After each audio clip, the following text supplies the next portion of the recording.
തിലകൻ തന്ത്രിയുടെ ചതുർദശ ശ്രാദ്ധ സപര്യ സ്വാമി ആനന്ദവനം ഭാരതി ഉദ്ഘാടനം ചെയ്തു. പൂർവികാചാര്യന്മാർ തുടങ്ങിവെച്ചത് ദേശകാലത്തിനനുസരിച്ച് ക്രമപ്പെടുത്തി താന്ത്രിക ക്രിയകളെ ലോകാനുഗ്രഹത്തിനായി ശിഷ്യ പരമ്പരയ്ക്ക് പകർന്നു നൽകിയ ഗുരുനാഥനാണ് സ്വർഗീയ തിലകൻ തന്ത്രികളെന്ന് മഹാമണ്ഡലേശ്വര സ്വാമി ആനന്ദവനം ഭാരതി ഉദ്ഘാടന പ്രസംഗത്തിൽ പറഞ്ഞു. ആത്യന്തികമായിട്ടുള്ള ചോദ്യം ധർമ്മത്തെ മുൻനിർത്തിയാകുന്ന ഒരു സംസ്കൃതിയാണ് ഭാരതത്തിലെ ഋഷി പരമ്പര ഈ സമാജത്തിന് വേണ്ടി, ഈ ദേശത്തിന് വേണ്ടി സമർപ്പിച്ചത്. ആ ധർമ്മം പ്രകൃതിയുടെ ധർമ്മം തന്നെയാണ്. ഈ ധർമ്മത്തെ സാധ്യമാക്കുന്നത് ധാർമ്മികമായിട്ട് ഈ സംസ്കൃതിയെയും ദേശത്തെയും സമാജത്തെയും ഒക്കെ മുന്നോട്ട് കൊണ്ടുപോകുന്നതിനുള്ള ഉപാധി നമ്മുടെ ശരീരം തന്നെയാണ്. ശരീരമാദ്യം ഖലു ധർമ്മസാധനം എന്ന് പറയുന്നത് അങ്ങനെയാണ്. ധർമ്മത്തെ സാധിപ്പിക്കുന്നതിനുള്ള ഉപാധി ശരീരമാണ്.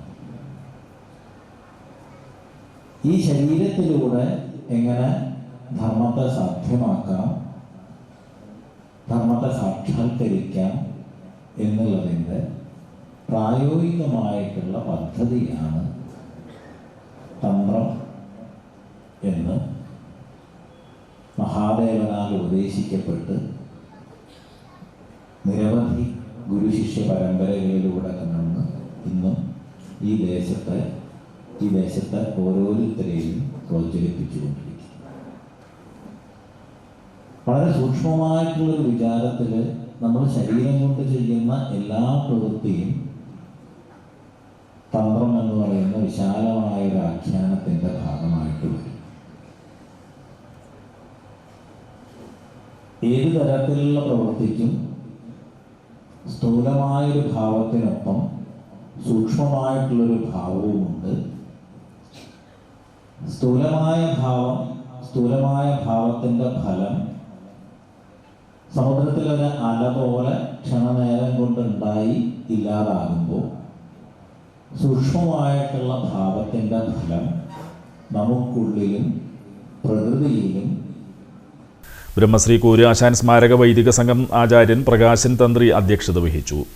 13ാമത് താന്ത്രിക തിലക പുരസ്കാരം ഡോക്ടർ പ്രശാന്ത് വർമ്മയ്ക്ക് സമ്മാനിച്ചു. പി കെ രവീന്ദ്രൻ വിദ്യാഭ്യാസ പുരസ്കാരങ്ങളും AR ശ്രീകുമാർ ചികിത്സാധന സഹായവും വിതരണം ചെയ്തു.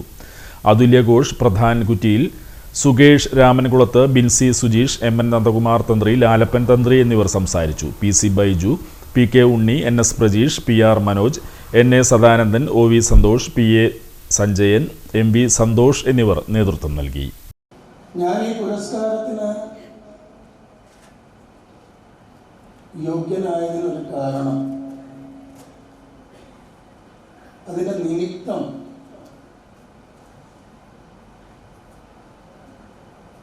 ശ്രീനാരായണ ഗുരുകുലം മലയാറ്റൂർ ശിവദാസ് സ്വാമികളും അദ്ദേഹത്തെ പരിചരിക്കുന്ന റവീഷ് എന്ന സഹോദരനാണ്.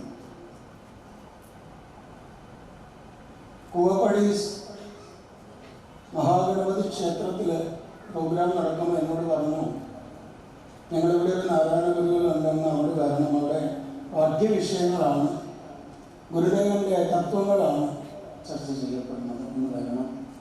എന്തായാലും 200 പ്രോഗ്രാം ഉണ്ടല്ലോ, അതിനൊരു അരമണിക്കൂർ മുമ്പ് വന്നിട്ട് അവിടെ വന്നിരിക്കണം, നാമം ചെയ്യണം എന്ന് പറഞ്ഞു. അങ്ങനെ ഞങ്ങൾ വഴി ഉണ്ടാക്കി. സമയം ഒരു മണിക്കൂർ മുൻപ് ഞങ്ങൾ അവിടെ എത്തുകയും ഗുരുദേവന്റെ മുമ്പിൽ ഞാൻ നാമം ജപിക്കാൻ നിയോഗിക്കപ്പെടുകയും ഗുരു അനുഗ്രഹത്തോടുകൂടി നടക്കാൻ. അതിനൊക്കെ കാരണം നമ്മുടെ കേരളത്തിൻ്റെ അഭിമാനമായ ആദ്യമായി കുംഭമേളയാണ്. കുംഭമേളയിൽ എന്നോടൊപ്പം തന്നെ ഇടയ്ക്ക് വായിച്ചുകൊണ്ട് നമ്മുടെ മുരളീധരനും ഉണ്ടായിരുന്നു എന്നുള്ള സന്തോഷം കൊണ്ട് അറിയിക്കട്ടെ. ഇതെല്ലാം ഭഗവാൻ നിശ്ചയിച്ചൊരു കണക്ഷനിലാണ് ഞാൻ ഇവിടെ നിൽക്കുന്നത്. അല്ലാതെ വലിയ പാട്ടുകാരനായിട്ടല്ല.